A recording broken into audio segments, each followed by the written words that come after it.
அன்பின் இரட்சகர் இயேசு கிறிஸ்துவின் நாமத்தில் வாழ்த்துக்கள். நீதிமொழிகள் 15ஆம் அதிகாரம் 22ஆம் வசனம். ஆலோசனை இல்லாமையால் எண்ணங்கள் சித்தியாமற் போம். ஆலோசனைக்காரர் அநேகர் இருந்தால் அவைகள் உறுதிப்படும். ஆலோசனை இல்லை என்று சொன்னால் எண்ணங்கள் கைகூடி வராமல் போகிவிடும். ஆலோசனைக்காரர் அநேகர் இருந்தால் அவைகள் எல்லாம் உறுதிப்படும் என்று இங்கே சாலமோன் குறிப்பிடுகிறதை பார்க்கிறோம். நீதிமொழிகள் 11ஆம் அதிகாரம் 14ஆம் வசனத்திலும் ஆலோசனை இல்லாத இடத்தில் ஜனங்கள் விழுந்து போவார்கள், அநேக ஆலோசனைக்காரர் உண்டானால் சுகம் உண்டாகும். தொடர்ச்சியாக நீதிமொழிகள் 20:18 ஆலோசனையினால் எண்ணங்கள் ஸ்திரப்படும், நல் யோசனை செய்து யுத்தம் பண்ணு. நீதிமொழிகள் 24:6 நல் யோசனை செய்து யுத்தம் பண்ணு, ஆலோசனைக்காரர் அநேகரால் ஜெயம் கிடைக்கும் என்று சொல்லி எல்லாம் இங்கே சாலமோன் குறிப்பிட்டிருக்கிறதை பார்க்கிறோம். அகங்காரியாய் வாழ்கிற ஒரு மனிதன், அகந்தையாய் வாழ்கிற ஒரு மனிதன் மற்றவர்களுடைய ஆலோசனையை அவன் கேட்க மாட்டான். நாம் உலகத்திலையும் பார்க்கிறோம், வேதத்திலையும் பார்க்கிறோம். நல்ல ஆலோசனைகள் சொல்லுகிறவர்களும் இருக்கிறார்கள், தீய ஆலோசனை சொல்லுகிறவர்களும் இருக்கிறார்கள். எல்லாவற்றிற்கும் ஆமாம் சாமி போடுகிறவர்கள், ஆம் என்று சொல்லுகிறவர்கள். என்ன சொன்னாலும் ஆமாம் நீங்கள் செய்யுங்க, அது உங்களுக்கு நல்லதாக நடக்கும் அப்படின்னு சொல்லுகிற எல்லாவற்றிற்கும் ஒன்றுமே யோசிக்காமல் அவர்கள் இருதயம் நம்ம எதையாவது சொன்னால் புண்படுமோன்னு நினச்சி அவர்கள் சொல்லுகிறதற்கு, அதாவது நம்முடைய பாஷையில் ஜால்ரா போடுகிறவர்கள் என்று சொல்லுகிறோமே, அப்படிப்பட்ட நிலைமையில் காணப்படுகிறவர்களும் இருக்கிறார்கள். இப்படிப்பட்ட சூழ்நிலையில் இந்த வசனங்கள் ஆலோசனை இல்லைன்னா எண்ணங்கள் சித்தியாமற் போகும். வேதம் சாலமோன் குறிப்பிடுகிறவைகள் இது நல்ல ஆலோசனைகளை நாம் பெற்றுக்கொள்ளும் பொழுது, நாம் நல்ல ஆலோசனைகளை மற்றவர்களிடத்திலிருந்து வாங்கி கொள்ளுகிறவர்களாக இருந்தோம் என்று சொன்னால் நம்முடைய எண்ணங்கள் எல்லாமே உறுதிப்படும், அதாவது அது நடந்துவிடும். நமக்கு ஆலோசனை இல்லை என்று சொன்னால் நாம் விழுந்து போய்விடுவோம். அநேக ஆலோசனைக்காரர்கள் இருந்தார்கள் என்று சொன்னால் அந்த ஆலோசனையின்படி நாம் செய்ய முற்படும் பொழுது சுகம் உண்டாகும். யுத்தத்திற்கு போனால் கூட நல்ல ஆலோசனை நமக்கு கிடைச்சிச்சுன்னா நம்ம யுத்தம் பண்ணும்பொழுது ஜெயம் கிடைக்கும் என்று சொல்லுகிறார். நல்ல ஆலோசனைகள் எண்ணங்கள் ஸ்திரப்படும், உறுதிப்படும், சித்தியாமற் போகாது. அவைகள் நமக்கு நம்முடைய வாழ்க்கையில் சுகத்தை கொண்டு வரும் என்றெல்லாம் அவர் பேசுகிறதை பார்க்கிறோம். ஆலோசனை, சரியான ஆலோசனை இல்லாமல் விழுந்து போன ஒரு ராஜாங்கத்தை குறித்து இந்த நாளிலே நாம் பார்த்தோம் என்று சொன்னால், 1 ராஜாக்கள் 12ஆம் அதிகாரத்திலே சாலமோனின் குமாரனாகிய ரெகோபெயாமை ராஜாவாக்கும்படி இஸ்ரவேல் எல்லாரும் சீகேமுக்கு வருகிறார்கள். சாலமோனுக்கு பின்பாக அவனுடைய மகனாகிய ரெகோபெயாமை அவர்கள் ராஜாவாக சமஸ்த இஸ்ரவேலின் மேலும் ராஜாவாக விருப்பம் கொண்டு வருகிறார்கள். ஆனால் சாலமோனை விட்டு ஓடி போய் எகிப்திலே குடியிருந்த ஒரு யெரொபெயாமை எகிப்தில் இருக்கிறையில் அவன் கேள்விப்படுகிறான். யெரொபெயாமுக்கு ஆள் அனுப்பி அவனையும் அழைக்கிறார்கள். அழைத்து இவர்கள் எல்லாரும், இஸ்ரவேலர்கள் எல்லாரும் சபை அனைத்து மொத்தமாக வந்து ரெகோபெயாமை நோக்கி ஒரு விண்ணப்பத்தை வைக்கிறார்கள். உம்முடைய தகப்பன் பாரமான நுகத்தை எங்கள் மேலே வைத்தார், இப்பொழுது நீர் உம்முடைய தகப்பன் சுமத்தின கடினமான வேலை, அவர்கள் எங்கள் மேல் வைத்த பாரமான நுகம், இவைகளெல்லாம் நீங்கள் லகுவாக்குங்க. நாங்கள் அப்படியே உங்கள் அப்பாவை எப்படி சேவித்தோமோ அதே போல் நாங்கள் உண்மை சேவிப்போன்னு சொன்னாங்க. ரெகோபெயாம் பார்த்தோம், பெரிய ஒரு அரசாட்சி, தாவீது அரசாண்டதை பார்க்கலும் மிகப்பெரிய ராஜ்யத்திற்கு ராஜாவாக வைக்கப்பட்டிருக்கிறான்.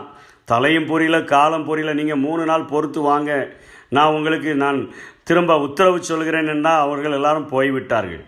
திரும்ப ராஜாவாகிய ரெகோபெயாம் தன் தகப்பனாகிய சாலமோன் உயிரோடு இருக்கையில் அவன் சமூகத்தில் நின்ற முதியோர்கள் எல்லாம் கூப்பிடுறான்.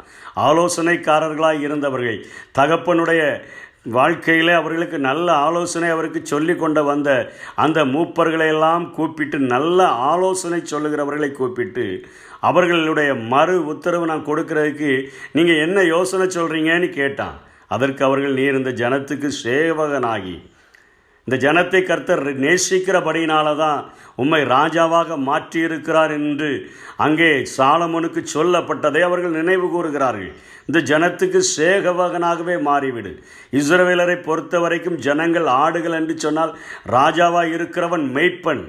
சவுலுடைய நாட்களிலும் தாவீதனுடைய நாட்களிலும் சாலமோனுடைய நாட்களிலும் தேசம் பிரிக்கப்படாதபடி சமஸ்த இஸ்ரவேலும் ஒன்றாக இருந்த அந்த நாட்களிலே அந்த ஜனங்கள் அருமையான ஆலோசனையை அவனுடைய ஆலோசனைக்காரர்கள் சொல்லுகிறார்கள், மூப்பர்கள் சொல்லுகிறார்கள், இந்த ஜனங்களுக்கு சேவகனாக மாறிவிடும், இந்த ஜனங்களுக்கு சேவை உம்மை அவர்கள் உயர்த்தி வைத்திருப்பதை நீ ராஜா என்கிற ஒரு பெரிய கம்பீரத்தோடு வாழ்கிறதற்கல்ல, அவர்களுக்கு உதவி செய்வதற்கென்று என்கிற ஒரு நல்ல ஆலோசனை சொல்கிறார்கள். அவர்களுக்கு இணங்கி அவர்கள் சொற்படி செய்து மறுமொழியாக நல்ல வார்த்தைகளை நீ சொல்லுவீரானால் என்னாலும் அவர்கள் உமக்கு ஊழியக்காரர்களாக இருப்பார்கள்.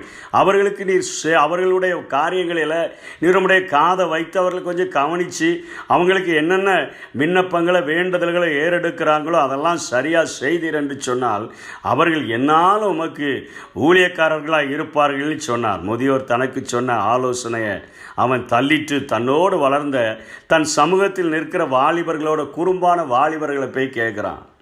தன்னோடு வளர்ந்தவர்களிடத்தில் கேட்குறான். அவர்களை நோக்கி, உம்முடைய தகப்பன் எங்கள் மேல் வைத்த நுகத்தை லகுவாக்கும் என்று என்னிடத்தில் சொன்ன இந்த ஜனங்களுக்கு மறுமொழி கொடுக்க நீங்கள் என்ன யோசனை சொல்கிறீங்க? அவன் தீய யோசனைகளை சொல்ல ஆரம்பிக்கிறாங்க. அவனோடு வளர்ந்த வாலிபர் அவனை நோக்கி, உம்முடைய தகப்பன் எங்கள் மேலே எங்கள் நுகத்தை பாரமாக்கினார், நீர் அதை எங்களுக்கு லகுவாக்கும் என்று உம்மிடத்தில் சொன்ன இந்த ஜனத்துக்கு நீர் சொல்ல வேண்டியது என்னவென்றால், என் சுண்டு விரல் என் தகப்பனாருடைய இடுப்பை பார்க்கிலும் பருமனாக இருக்கும். அகந்த அகங்காரம் இருமாப்பு அது அந்த வாலிபர்களுக்குள்ளே இருந்ததுனால் அவனோடு கூட வளர்ந்து ராஜாவின் மகனாக வளர்ந்துருக்கிறான். பெரிய ராஜாவின் மகன், பெரிய ஞானியினுடைய மகன். அவன் கூட வளர்ந்தவர்கள் அவனை பார்த்து சொல்கிறாங்க, நீர் எப்படி குறும்பான ஒரு பதிலை சொல்லும், என் சுண்டு விரல் என் தகப்பனாருடைய இடுப்பை பார்க்கலும் பருமனாக இருக்குன்னு சொல்லும். அதாவது நான் அதை விட அதிகமான பாரத்தை உங்கள் மேலே வச்சிருவேன்னு சொல்லி மிரட்டும் என்று சொல்லுகிறான். இப்பொழுதும் என் தகப்பன் பாரமான நுகத்தை உங்கள் மேலே வைத்தார், நான் உங்கள் நுகத்தை அதிக பாரமாக்குவேன். என் தகப்பன் உங்களை சவுக்குகளினாலே தண்டித்தார், நான் உங்களை தேள்களினாலே தண்டிப்பேன் என்று நீர் அவர்களோட சொல்ல வேண்டும் என்று அவர்கள் சொன்னபொழுது 3ஆம் நாளில் தன்னிடத்தில் வந்த ஜனங்களை பார்த்து, யெரொபெயாமின் தலைமையில் வந்த ஜனங்களை பார்த்து அவன் இந்த பதிலை சொல்லுகிறான்.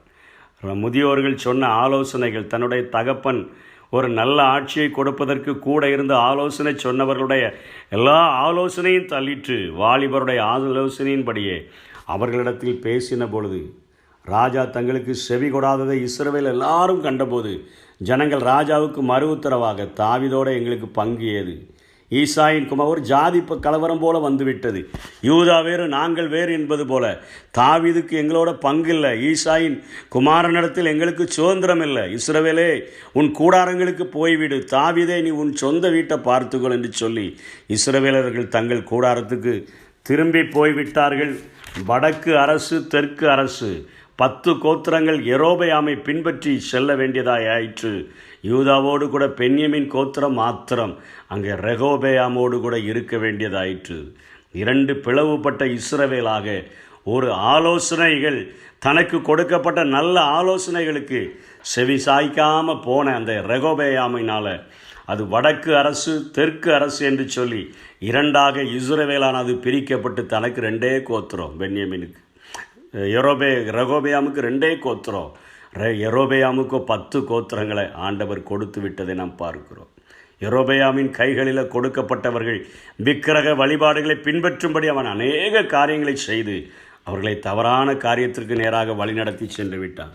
இந்த பூமியில் வாழ்ந்த இயேசுவும் கூட லூக்கா 14ஆம் அதிகாரம் 31ஆம் வசனம் 32ஆம் வசனத்தில் அருமையாக சொல்லுகிறார், அன்றியும் ஒரு ராஜா மற்றொரு ராஜாவோட யுத்தம் பண்ண போகிற போது தன்மேல் 20,000 சேவகரோடு வருகிற அவனை தான் 10,000 சேவகரோடு கூட கூடாதா என்று முன்பு உட்கார்ந்து ஆலோசனை பண்ணாமல் இருப்பானோ?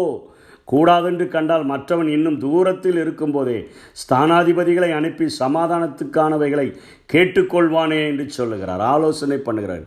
20,000 பேர் யுத்தத்துக்கு வாரான், என்கிட்ட இருக்கிறவங்க 10,000 பேர் தான் இருக்கிறாங்க, நான் ஜெயிக்க முடியுமா? கொஞ்சம் ஆலோசனை பண்ண அவங்க சொல்லுவாங்க, ஜெயிக்க முடியாது, கர்த்தர் இந்த காரியத்தில் வெற்றியை தருவார், இல்லைன்னா இந்த காரியத்தை தடுத்து போட்டு விடுவார் என்கிறதை சரியாக தெரிந்து கொண்டான் என்று சொன்னால் அவன் யுத்தத்துக்கு புறப்படலாம். இல்லைன்னு சொன்னால் அவன் தூரத்தில் இருக்கும்போதே அவனோடு கூட சமாதானமாகி விடலாம் என்று என் இயேசுவும் ஆலோசனைகளை குறித்து நல் யோசனை செய்து யுத்தம் பண்ணும்படியாக ஆலோசனைக்காரர்கள் அநேகர் இருந்தால் ஜெயம் கிடைக்கும் அப்படிங்கிற காரியத்தையும் வலியுறுத்துகிறதை பார்க்குறேன். இந்த உலகத்தில் எனக்கு தான் தெரியும், நான் பிடிச்ச முயலுக்கு தான் 3 கால், நான் எல்லாவற்றையும் செஞ்சிருவேன், இருமாப்பாக இருந்துருவேன், அகந்தையாக இருந்துருவேன், பெருமையாக இருந்துருவேன். மேட்டிமையானவர்களுக்கு தேவன் எதிர்த்து நிற்கிறார், பெருமையுள்ளவர்களுக்கு தேவன் எதிர்த்து நிற்கிறார். தாழ்மையாய் ஆலோசனைகளை பெற்று நாம் ஒவ்வொரு காரியத்தையும் செய்ய முற்படும் பொழுது அவைகள் உறுதிப்படும், அதனால் சுகம் உண்டாகும், அதனால் ஜெயம் கிடைக்கும். அப்படிப்பட்ட ஆலோசனைகளை பெற்றுக்கொண்டு வாழ்வோம். கர்த்தர் தாமே நம்மை ஆசீர்வதிப்பாராக.